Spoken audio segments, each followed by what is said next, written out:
Vamos falar também de votação lá no Congresso Nacional, de relatoria do PL antifacção que sim, vai ficar nas mãos de Guilherme Derrite, como determina o presidente da Câmara, Hugo Mota, para o desespero da base governista. Igor Damasceno já conta o destaque e a informação completa, meu amigo. Guilherme Derrite prometeu um texto técnico e alinhado com as melhores práticas internacionais, mas a base aliada ao governo lá no Congresso acredita na politização do tema e, por isso, teceu fortes críticas ao presidente da Câmara dos Deputados, Hugo Mota. Olha só, esse texto voltou para a Câmara. O PL antifacção sofreu algumas modificações no Senado com a relatoria do senador Alessandro Vieira. Essas mudanças estão em consonância com o texto original, que foi escrito pelo então ministro da Justiça, Ricardo Lewandowski, e apresentado ao Congresso Nacional. Só que, como houve modificações no Senado, então o texto voltou para a Câmara dos Deputados. E muito se especulava quem seria o relator desse tema na Câmara. Quando o texto chegou ali na Casa Baixa, o presidente da Câmara, Hugo Mota, escolheu Guilherme Derrite, ex-secretário de Segurança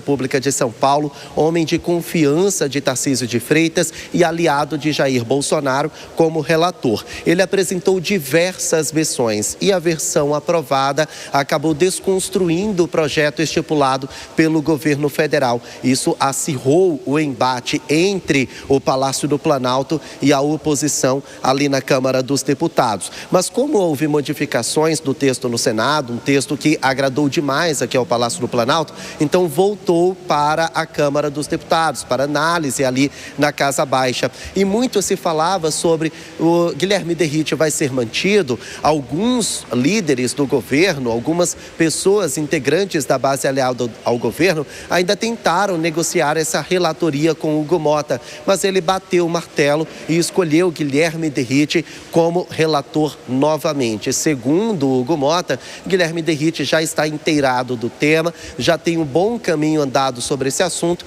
então seria natural que ele continuasse como o relator. Isso despertou fortes críticas de Lindbergh Faria, que até então era o líder do PT na Câmara dos Deputados. Nós temos uma publicação dele nas redes sociais, vamos ouvi-lo. E agora, nessa votação da Câmara, eles vão tentar votar o projeto do Derrite na Câmara ou a versão do senador Alessandro Vieira. De antemão, já trago aqui que a nossa posição é em defesa das conquistas, do aperfeiçoamento, do trabalho sério que foi conduzido pelo senador Alessandro Vieira, que resgatou o texto original do governo e trouxe inovações importantes. Mas é lamentando, viu? Eu não posso deixar de lamentar essa escolha duas vezes equivocada pelo nome do Derrite. Bom, Guilherme Derrite, por sua vez, disse que vai entregar um texto técnico e alinhado com as melhores práticas internacionais, como eu disse anteriormente. Ou seja, há previsão de modificações no texto do Senado. E enquanto as duas casas não entrarem em consonância, 100% de concordância nesse texto, então vai ficar fazendo esse bate-volta entre Câmara e Senado. Então, há uma expectativa para mudanças na versão de Alessandro Vieira. Nós também temos uma publicação de Guilherme Derrite nas redes sociais, ele já prometendo essas modificações na versão do Senado. Vamos ouvir. Reconheço o esforço aí, principalmente no sentido de aumentar a fonte de receita e o financiamento no combate ao crime organizado, da segurança pública no Brasil. Agora a gente vai apresentar, provavelmente até amanhã, final do dia, o nosso relatório para que seja incluído no sistema, para que na semana que vem possa estar pronto para ser pautado e votado no plenário da Câmara dos Deputados. Que não dá para aceitar a redução de penas, o nosso objetivo é aumentar as penas e manter aquele mínimo de 70% do cumprimento de pena em regime fechado, podendo chegar até 85% se os criminosos forem líderes das organizações criminosas, enfim. Bom, o PL antifacção, ele cria algumas regras que acabam combatendo com mais velocidade o crime organizado e prevendo, então, punições mais severas a pessoas que são faccionadas, a membros de facções criminosas. É considerado uma grande aposta do governo federal, mas é um projeto que tem sido desidratado por Guilherme Derrite toda vez que chega nas mãos dele. Segundo o Palácio do Planalto, os textos apresentados por Guilherme Derrite acabam precarizando a ação da Polícia Federal no combate ao crime organizado. O relator diz que não.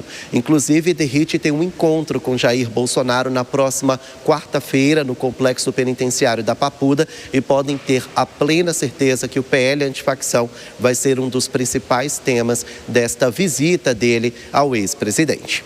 Voltamos ao estúdio.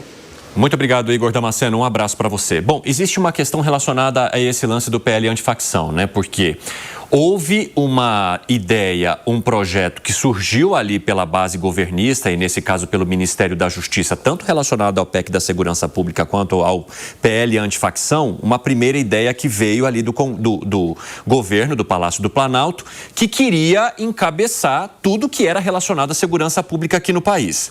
Aí, Guilherme Derrite assume a relatoria e apresenta o seu projeto ao Congresso Nacional, fazendo os cabelos ali da base governista ficarem de pé. Esse projeto é discutido, vai para o Senado, sofre alterações também com a relatoria de Alessandro Vieira lá no Senado, volta agora para a Câmara dos Deputados. E aí a base governista esperava que talvez o Hugo Motta pudesse colocar uma outra pessoa diante da quantidade de mudanças que esse projeto sofreu nas mãos ali de Guilherme Derrite na primeira relatoria. Só que o Hugo Motta vai lá e fala o quê? Não, Guilherme Derrite começou, pois Guilherme Derrite vai terminar. E a base governista, mais uma vez, critica bastante essa postura do presidente da Câmara. Eu quero saber de você, Motta, e aí não é o Hugo Motta, o nosso Motta, como é que você avalia essa manutenção do nome de Derrite nesse projeto, mesmo com outros acenos que o Hugo Motta já fez ao Palácio do Planalto para outras propostas? A manutenção de Derrite é absolutamente necessária. Derrite foi o relator do projeto, foi o Derrite que colocou no texto coisas que fazem com que esse PL antifacção tenha uma eficácia muito grande, como, por exemplo, uma caracterização boa do fato de você cometer um crime violento associado a pertencer a uma facção e colocar penas muito severas. Por uma razão que é absolutamente incompreensível, várias dessas medidas foram suavizadas no Senado. No momento em que todo mundo fala que é preciso combater as facções, combater o crime, o Senado reduziu em 10 anos a pena máxima prevista. O Senado colocou de volta o auxílio reclusão para membros de facção, que o texto do Derrite tinha retirado. Voltou com o direito dos presos provisórios faccionados votarem. Então, só por isso, essas alterações do Senado já deveriam ser derrubadas. Mas tem mais um detalhe, que o Derrite foi muito político e não comentou, mas eu vou falar aqui. O Senado incluiu no projeto a criação de um novo imposto, uma contribuição de intervenção no domínio econômico sobre as bets. É um jabuti. Aproveitaram um projeto contra a facção para aumentar a carga tributária, lógico. Já disseram, os recursos vão ser destinados exclusivamente ao combate ao crime. A gente sabe, toda vez que o imposto novo é criado, tem sempre uma justificativa maravilhosa. Agora, não há a possibilidade de você enfrentar o crime se você continuar tratando os criminosos como pobres coitados, especialmente os faccionados. E é isso que a modificação que foi feita no Senado faz. Agora, ainda bem, colocaram o Derrite como relator, tomara que ele retire as mutilações que foram feitas no texto. Lucas Merreiro, na sua avaliação, esse vai e vem, essa queda de braço que a gente está vendo entre o Executivo e as duas casas legislativas, envolvendo todos os projetos que passam aí pelo tema da segurança pública, estão mais relacionados realmente a esse embate entre oposição e base governista, entre quem quer controlar a narrativa da segurança pública, que é o tema eleitoral também para 2026, ou realmente por convergências no que aparece ali no texto? Bia, existe um lado aí nessa história que sempre tomou decisões que acabaram por favorecer ou beneficiar organizações criminosas. Alguém tem alguma dúvida aqui que se fosse Lindbergh Farias, o relator desse projeto, ele não ia fazer de tudo para desidratar o projeto antifacção? Alguém acha em sã consciência que com Lindbergh Farias comandando o PL das leis antifacção, ele tornaria aquelas legislações mais rigorosas para criminosos? Alguém acha que ele ajudaria a combater o crime? Não. Não é razoável pensar isso, porque o PT, desde a sua fundação, nunca foi efetivo em absolutamente nada para combater o crime. Pelo contrário, a gente sabe, a gente viu recentemente, durante o governo Lula, pessoas ligadas ao Comando Vermelho utilizando de dinheiro público para viajar de avião até os ministérios, circulavam livremente por alguns ministérios, tiraram foto com ministros, iam lá articular sabe-se lá o quê, sabe-se lá qual o interesse. O Partido dos Trabalhadores nunca votou a favor de aumentar a pena, de medidas que de fato ajudem a combater o crime organizado. Pelo contrário, né, o Lula fica por aí dizendo que a operação em favela não é necessário, tem que atacar só o bandido de terno e gravata. Não, infelizmente, operação em favela é necessário sim. Então, o PT nunca foi efetivo para tudo isso. Guilherme Derrite é a escolha correta.